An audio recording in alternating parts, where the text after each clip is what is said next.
Today I will be reacting to 9 things you don't do in the Netherlands. Tips from an American expat. The American expat is Dutch Americano. I'm gonna leave you a link in the description so you can go and follow her. It's not my first time reacting to her, and I think that she has very great advices. I really like the way she makes videos.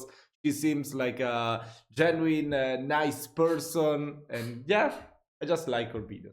So yeah, let's check out her advices. What you don't do in the Netherlands. Let's go. I'm Ava, and today I wanted to talk to you about 9 things that you should absolutely not do when you are here in the Netherlands.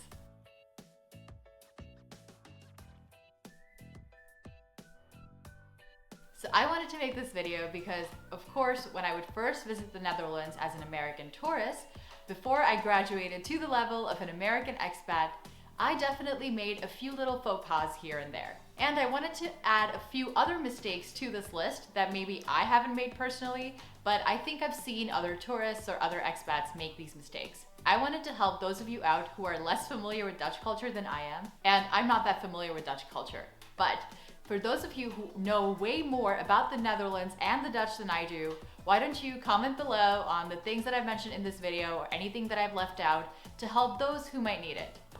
So, without further ado, Number the one. first thing that I wanted to talk about today is when you come to the Netherlands, either as a tourist or an expat, do not refer to the Netherlands as Holland. The Netherlands has 12 provinces and Yes, there were many videos regarding this particular topic, right? I don't know, I feel like the official name is always the Netherlands, just translated into different languages. But most people from other countries will refer as the Netherlands as Holland. So it's kind of weird. Does it really upset you? Let me know in the comments.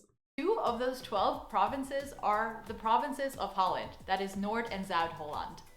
Now, as an English speaker, I definitely learned that you could either call the Netherlands Holland or the Netherlands. Yeah, exactly. That's what I thought too. So I found out, painfully, that it's not quite accurate to do so. And again, painfully, 2 out of the 12 provinces, I was kind of surprised because if those 2 terms are interchangeable, you would expect that most of the Netherlands was called Holland, but that is not the case. So for that reason, I would suggest that when you are here in the Netherlands, just stick to calling it the Netherlands. You might actually end up offending some people who are not from the provinces of Holland because they do not want to be left out when you're talking about their country. Understandably makes sense. so. It makes sense. And there are also Dutch people who, well, let's just say they will know what you mean and they won't get upset if you refer to the Netherlands as Holland, because I've heard Dutch people do the same when they speak English. So no, they won't get mad at you. Dutch people are generally very nice, but if you want to seem a little bit more local or in tune with the country, then I would stick to calling the Netherlands the Netherlands. While your other option is referring to the country by its full name, which is the Kingdom of the Netherlands. But I would recommend against it.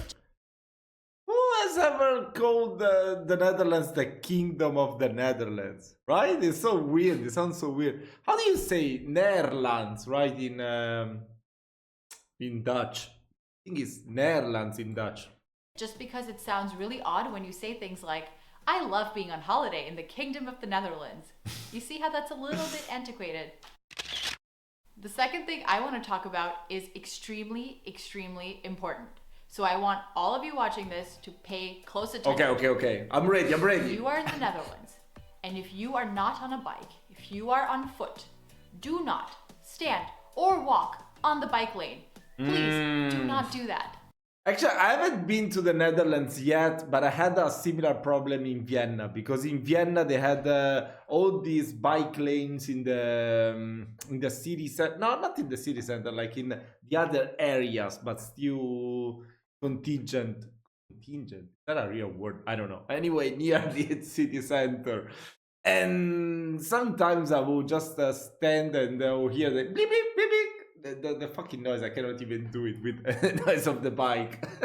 People ringing at me, just move out of the way, you fucking Italian. No, of course they don't say that, but whatever. So yeah, I would say that it's more of a thing in Central Europe where you use much more the bike. Here in Italy, we don't really have that many bike lanes, so difficult that something like that might happen. So yeah, okay, noted. Careful of the bike lane. Cool, cool, cool. Well, you could, and then you will very quickly get hit by a bicycle. Remember how I told you that Dutch people are generally very nice? Well, the one way to piss off a Dutch person is by standing or walking in the bike lane. So I find this really funny because this is something I 100% did when I visited the Netherlands as a tourist. In fact, if I had a friend with me, we would play this game of who was gonna get hit by a bike first, or who made that mistake more often than the other, because we couldn't help ourselves. I kind of see why that is, because if you actually compare the bicycle lane to the sidewalks here in the Netherlands, there is a big difference sometimes. The sidewalks here are extremely, extremely cute. They are made of these cobblestones or these little bricks, and you know, they're small and narrow, adorable, but also not the best to walk on if you're not used to them. In contrast, these bike lanes are extremely smooth. The Dutch, and now me included, pay quite some high taxes to keep our bike lanes pothole free. This is not America. No potholes here. The bike lanes are comfortable, they are pretty spacious and easy to use really when you are cool. on a bike. Also extremely desirable if you want to walk. So I get that you want to be walking on that bike lane, but just don't do it. Oftentimes the bike lanes are also quite close to the sidewalk. So again, I see where you're coming from with this. I've made this mistake before, but don't do it. I will be extremely careful. Keep those two separate. It's really for your own good because, like I said, you will get hit by a bike, or worse, a scooter or an electric bike, something that's actually going pretty fast. The next thing I want to talk about is one of my favorite things about the Netherlands, and that is that they are so lax about drinking in public. I love having a good drink in the park. Sometimes I love going to a bar and taking my drink outside just because I can. In America, you will get arrested. I love to exercise my freedom of not being arrested while drinking in public. However, something you should not do is when you are But I mean, I don't think that will be considered. That's crazy that in America it will be considered drinking in public if you just take your glass outside of the bar and drink. What? Crazy, right? drinking in public, be very loud and obnoxious at the same time. I have not done this personally. Yes, I've drunk in public, but while you're drinking, do not be loud and obnoxious. Maybe I was loud and obnoxious, because I'm American, and as a virtue of being American, I am extremely. I'm sure that many people are loud and obnoxious when they're drunk, when they're drinking. Come on. That's pretty normal. That's just how people get when they're drunk. Most people, at least. Extremely loud and obnoxious, but I wasn't, being very chaotic on the street. Oftentimes, especially in Amsterdam, I've seen tourists, I'm assuming they're tourists, there's some telltale signs, but oftentimes I've seen tourists, especially in Amsterdam, walking around and being very loud and actually being extremely disruptive to the people who live there. When I lived in Amsterdam and I would commute from work back to my house, in that short distance, I might have encountered like 20 bachelorette and bachelorette parties on a given evening. I honestly didn't even know you could have that many bachelor or bachelorette parties at one time, in one time and space. I mean, haven't these people heard of the divorce rates? But okay, jokes aside, I have... Come on, you live in the Netherlands. That is the country, basically, of the music festivals, of party. Netherlands translates into party land. No, I'm just kidding. But yeah, pretty much. Come on. Understand experience how hard it can be when tourists are, I understand. They're having a good time. They're having a party. But it is so disruptive if you just live there and you're just trying to get home from work. So if you are visiting the Netherlands and you are a tourist and you have a good reason to celebrate, just keep in mind that there are people who live there and they're just trying to, cross the street without running into one of you. I love how now I can talk about tourists very separately from my life, which is the life of an expat. But I also feel like this is important because many expats I've talked to, and myself included, feel like some of the tourists are out there giving us a bad name. No, we are very different from tourists. And also, if you're a tourist, there's nothing wrong with that. I was once one of you too. Did you notice how I talked about the problem of tourists being very loud and obnoxious in public as something that applies to all of the Netherlands when it's really a problem that mostly applies in Amsterdam, even if it might happen in the rest of the country on occasion? Yeah, so don't do that. Do not talk about Amsterdam as being representative of the rest of the country. Because Amsterdam is so popular, I find that sometimes, and I did this too, people refer to things that apply to Amsterdam and assume that it applies to the rest of the country. So they talk about things that happen in Amsterdam and assume that people across the Netherlands feel the same way or experiencing the same things. The city life, especially in Amsterdam, can be very different. And I know I did this myself too, where I wasn't explicitly talking about Amsterdam in reference to the whole country, but it was implied in what I was saying. So when you are here, and especially if you are living in Amsterdam, one thing to keep in mind is it's not necessarily the case that what people are experiencing in Amsterdam holds true for the rest of the country. So if you want to not offend any locals, I would recommend I think this is a very good advice, actually. you don't do that.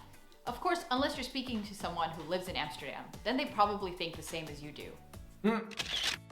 Number 5 on this list is do not take pictures of the sex workers in the red light district. Now, I have not done this myself, but I have seen others doing this, and don't do it because it is disrespectful, and second, it is so annoying. These people are just trying to do their jobs. Imagine if you were at your place of work and people were taking pictures of you all the time. So I think that it's not always out of bad intent. But I feel like, I don't know, if you're a tourist, yeah, I understand where this comes from, but at the same time, when you're a tourist, you will want to take picture of everything that stands as out of the ordinary. So, I don't know. I don't totally agree with this. I don't know if I would take pictures of sex workers in Amsterdam in the red district, but I can understand why people do it. Like at the end of the day, you are on vacation, so you want to capture everything to cherish the memories of that vacation. So yes, so I don't totally agree with this one, but I understand what she's saying. Intention that people maybe want to take pictures. It could be out of broad interest. Maybe people find this really fascinating that here in the Netherlands everything is really open, that you can actually go to the red light district and it's not a taboo. But so I think some people maybe want to take pictures out of interest. They want to document their trip or visit in the Netherlands. So even if you are someone taking pictures out of broad interest, don't do it because it is just not respectful. It's not viewed in a positive light by any means. So put your cameras away and take pictures of the lovely canals instead. I mean, who's to say they're not taking picture of other canals? Okay, whatever. Let's continue. Number 6 is coffee shops. Don't refer to a coffee shop as a place you're going to get coffee. Or do, and see where that takes you. For those of you who may not be aware, coffee shops here in the Netherlands refer to something else other than a cafe. You go to a coffee shop not to get coffee, but to get some of the good stuff. You know what I'm saying? And a cafe is where you get the other good stuff. The coffee. So I would recommend you keep those two separate. And it's kind of hard as a speaker of English, and I really did this even after I found out the difference between those two places. I would still refer to a place where I wanted to get coffee as a coffee shop, because in English, that just refers to a place that specializes in coffee. I'm sure there's something to be said about why the places where you can go get weed are referred to as coffee shops, but I'm no expert on that. So all I'm gonna say is... But I think it's because usually where you get a coffee, it's a bar or a cafe, no? You're better off keeping those two things separate, otherwise you will have some extremely confusing conversations. I know that whenever I have friends visiting, I have to ask them multiple times to make sure I know where they want to go. Because sometimes people do want to go to a coffee shop for the stuff that's not coffee. And other times, they're really just trying to say cafe. Number 7 is don't ask people how they're doing unless you actually mean it.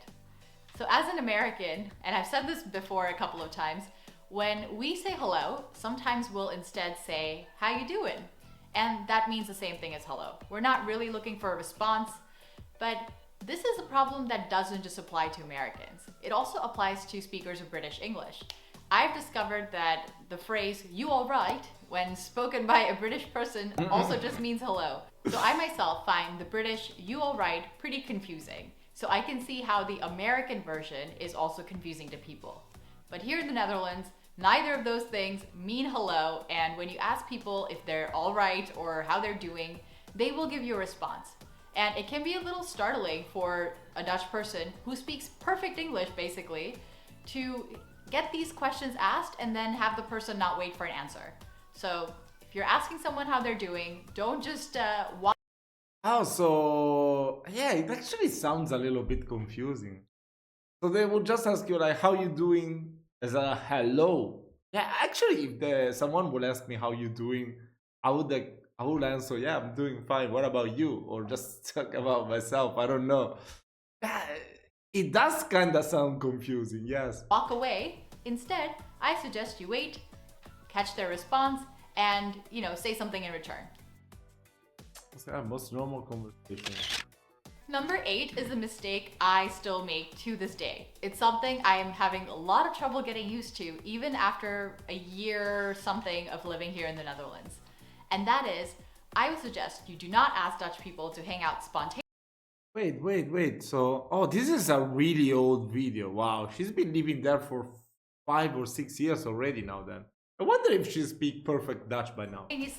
Unless you're ready to receive a rejection. Why is that? It's because Dutch people have very full, busy social calendars. In the US, if I wanted to hang out with a person on a Saturday night, it would really not be weird for me to send them a message earlier that day on Saturday asking them if they I mean, that's exactly what I do as well. wanted to do something later. Here in the Netherlands, you would be really lucky if you found someone who was free. It's because Dutch people really have their time planned out, their social calendars and schedules full. So if That is also a German thing. I remember when I used to learn German, I used to follow the channel Easy German, and they used to say that too. I still remember it. That's pretty cool. It's very efficient. you want to hang out with them, you need to plan weeks, if not months in advance for a weekend date, and Wow, a week or two in months. advance if you want to see them during the week. Yes, I've also found this to be somewhat of a difficulty. Not a difficulty, but I've definitely found that people don't tend to be free even a day or two before you ask them to hang out, even if it's during the week. So if you're from a culture like I am, I'm from the US, where it is really normal to hang out spontaneously, that might be something you have to get used to when you move here. And finally, the last thing I want to talk about is that beautiful moment when you finally get invited by some Dutch friends to hang out. I have a big tip for you when it comes to those occasions, and that is when you get invited over by a Dutch person, do not Bring a be gift. late. Let me explain. Oh, don't be In the late. US, when you have a birthday party or a social gathering of some kind, and let's say you specify a time, like 6 p.m. I will see you at 6 p.m. People could show up anywhere between 6:15 p.m. to 8. Oh my god, I really hate that because I always try to, like, if I have to meet someone at 6 p.m., let's say, like she made the example, I'm always already prepared by 5:30. But then I have to wait a little bit. I can't go just yet because I know that I will be the first one there, and then I have to just wait for everyone else. And then there's always the friend that will come like 30 or 40 minutes after. But yeah, I will always like show up perfect on time. Maybe I will just wait 5 minutes there and then I will show up. I mean, yeah, I like this part very much. Yes, it's the best one. p.m. And all of those things, depending on the situation, is considered okay. In fact, there's almost a unspoken agreement that you do not show up maybe the first 15 minutes. There are two reasons for that. One, you can give your host Really? a little bit of extra room time to prepare. And the second reason is that if it's a party of some kind, even if it's a small gathering, people Bro, I really hate these unwritten rules. What the hell? Why does it have to be so complicated, right? Oh my god. Why? If you say that time, it has to be that time. With my friends, I'm always complaining. There's always like the ones that get on time like me, and there's always the other ones that you have to wait for them. So most of the times what we do is like if we're meeting at 7 p.m. we tell them we meet there at 6:30 sharp. And then he's still able to arrive late. What the hell? There's no solution to it. don't like to be the first one there in the US. That is just how it works. So they prefer to arrive 15 minutes or so later so that maybe they arrive with another person or there are already people there. But here in the Netherlands, 6 p.m. means 6 p.m. It does not mean 7 p.m. or 1900 hours, take your pick. It doesn't even mean 1900 6:15 hours? p.m. Who talks like It that? just means 6 p.m. In preparing for this video, I thought a little bit about, should I explain why that is here in the Netherlands? But then I very quickly realized that the way we do it in America is completely weird, because what if someone's not in on this unspoken agreement and they show up on time? I think it would be a little bit awkward. It would not be unacceptable because that you were technically invited at that time. But it's so funny that as a society, we've decided that we're gonna show up late for very many things.